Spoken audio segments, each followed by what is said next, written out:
오늘 하나님께서 저희에게 주신 말씀은 느헤미야 10장 32절에서 39절까지의 말씀입니다.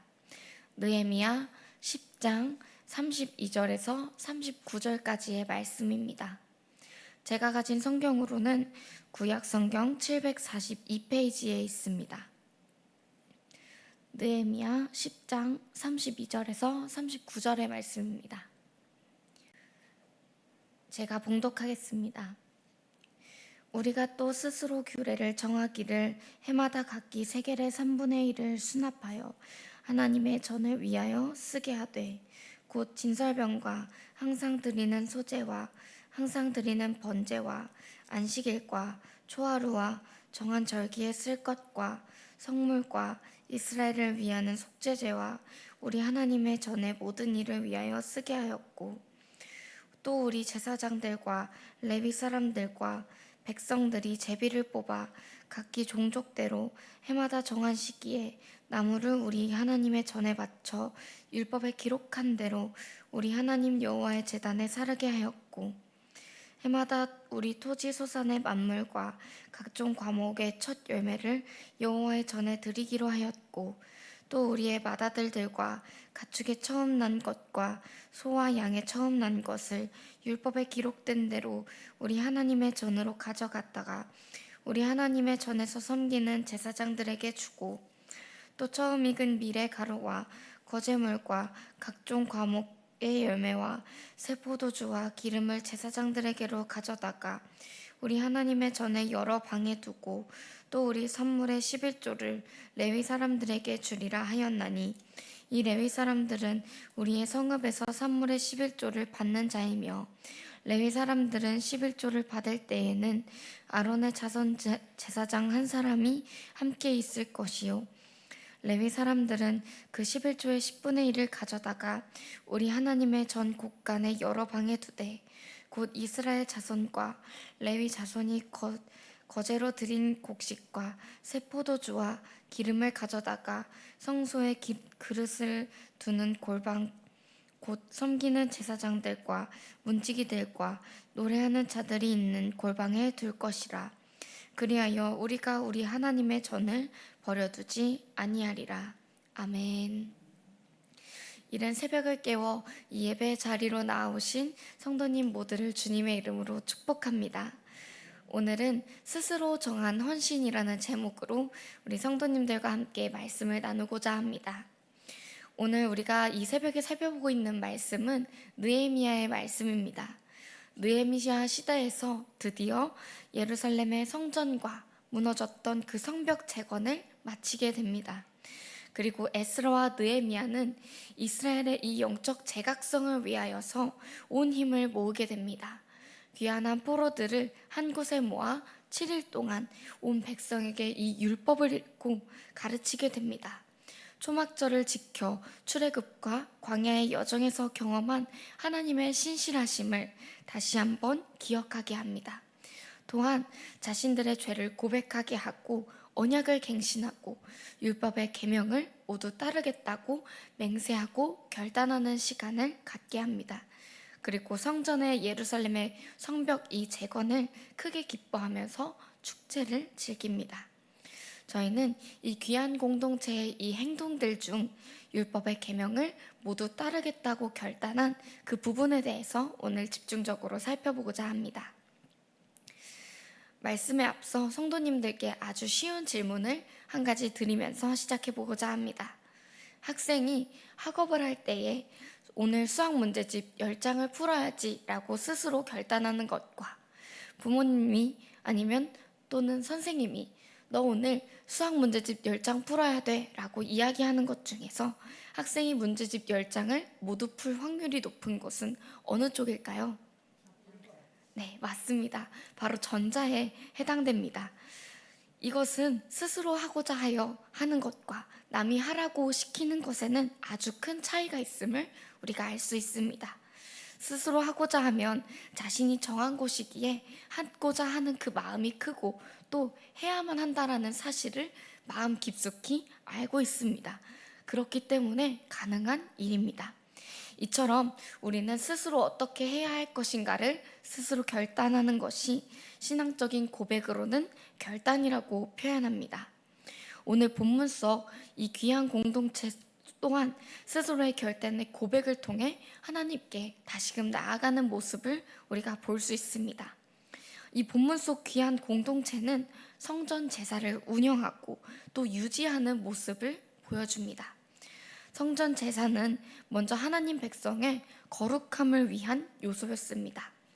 이를 지속하기 위해서는 제물, 그리고 나무, 그리고 제사장들과 레위인들이 생활하기 위하여서 사용하는 생활비 등이 필요했기 때문에 이 귀한 공동체는 성전세라는 것을 걷기로 스스로 결단합니다.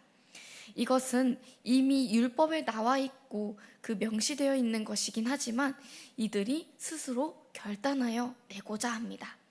그런데 그 액수는 32절에 나와 있듯이 각기 세겔의 3분의 1을 수납하고자 합니다. 율법세는 성전세의 2분의 1을 원래는 내기로 명시되어 있습니다. 그러나 이들은 3분의 1을 내고자 합니다.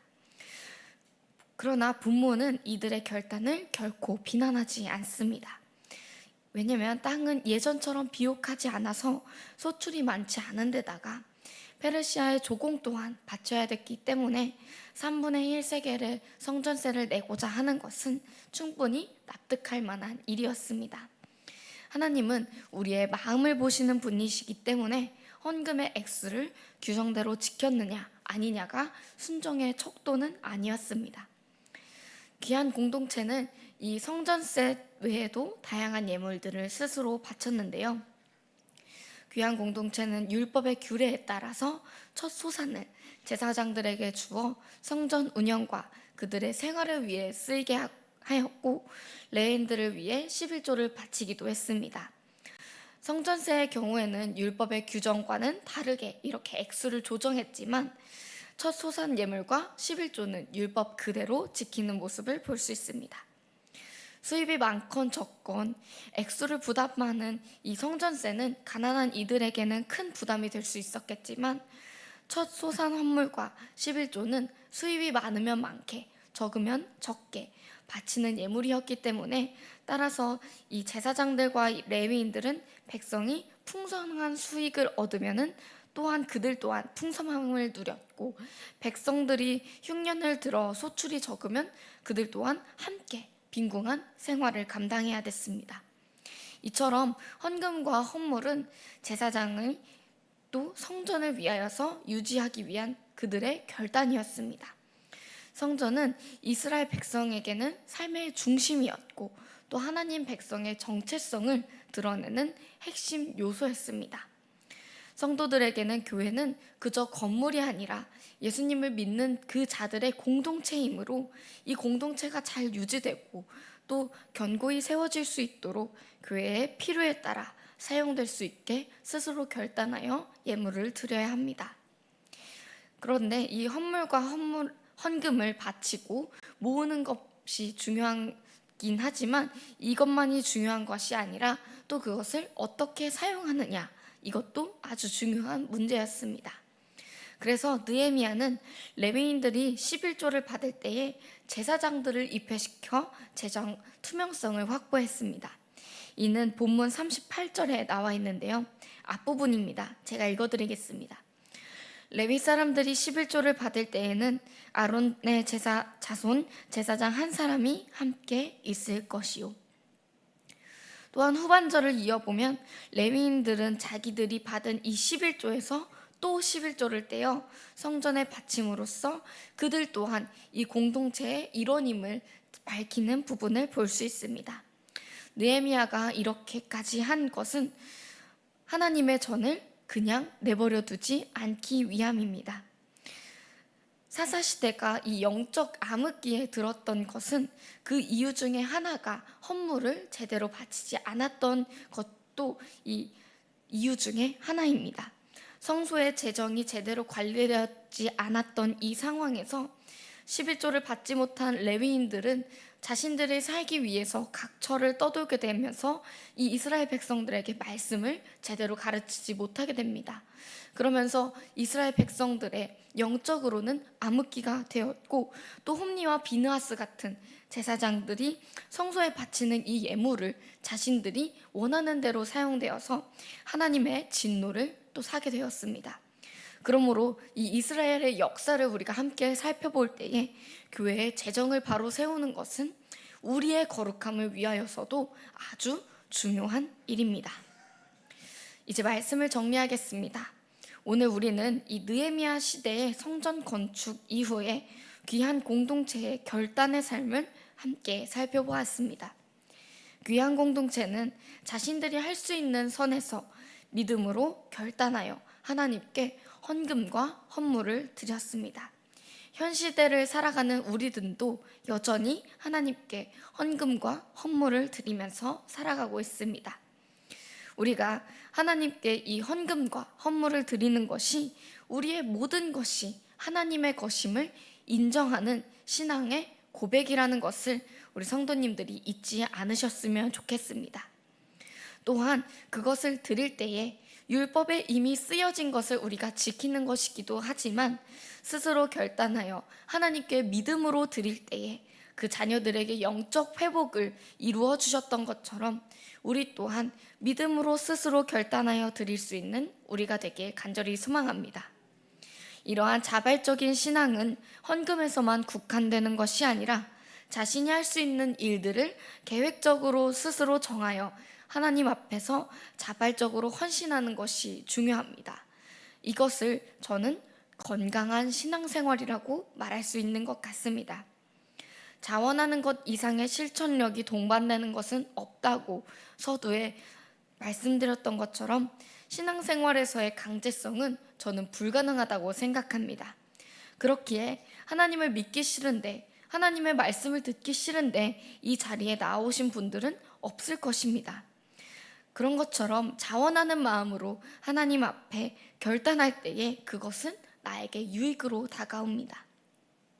하나님께서 나에게 주신 은혜가 너무나도 커서 아침에는 이렇게 하고 또 저녁에는 이렇게 하고 내가 벌어들인 이 물질에 하나님께 내가 얼만큼을 드리고 자 스스로 결단하여 지킬 때에 하나님께서는 우리에게 기쁨과 감사를 더욱더 넘치게 하실 거고 또한 복을 허락하실 것입니다.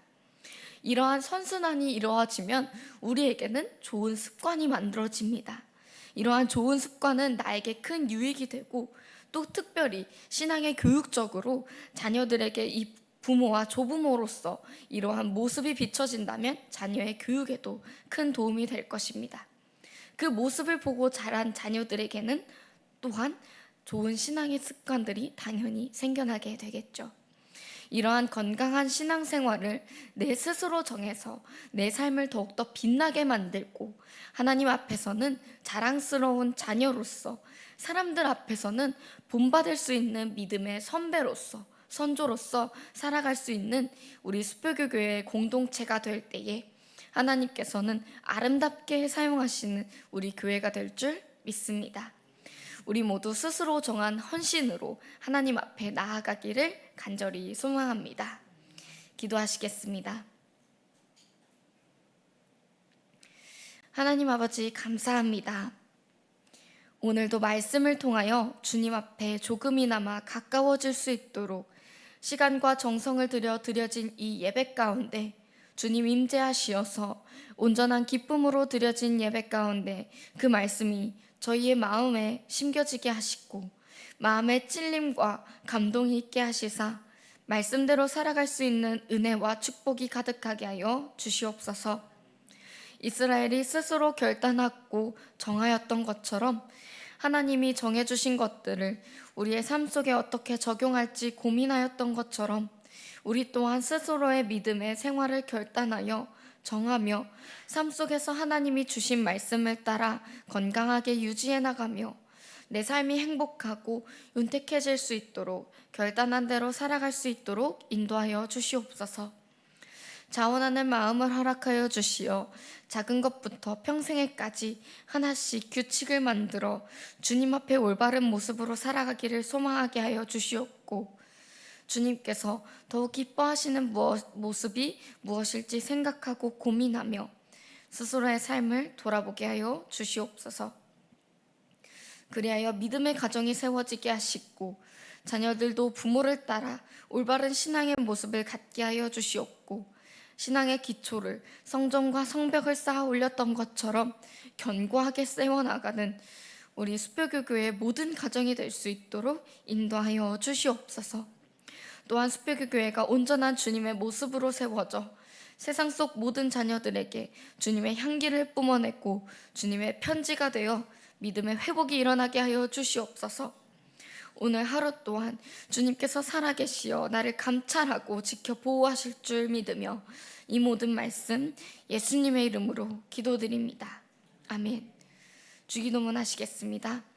하늘에 계신 우리 아버지여, 이름이 거룩히 여김을 받으시오며 나라가 임하오시며 뜻이 하늘에서 이루어진 것 같이 땅에서도 이루어지이다. 오늘날 우리에게 일용할 양식을 주옵시고 우리가 우리에게 죄 지은 자를 사하여 준 것 같이 우리 죄를 사하여 주옵시고 우리를 시험에 들게 하지 마옵시고 다만 악에서 구하옵소서. 나라와 권세와 영광이 아버지께 영원히 있사옵나이다. 아멘.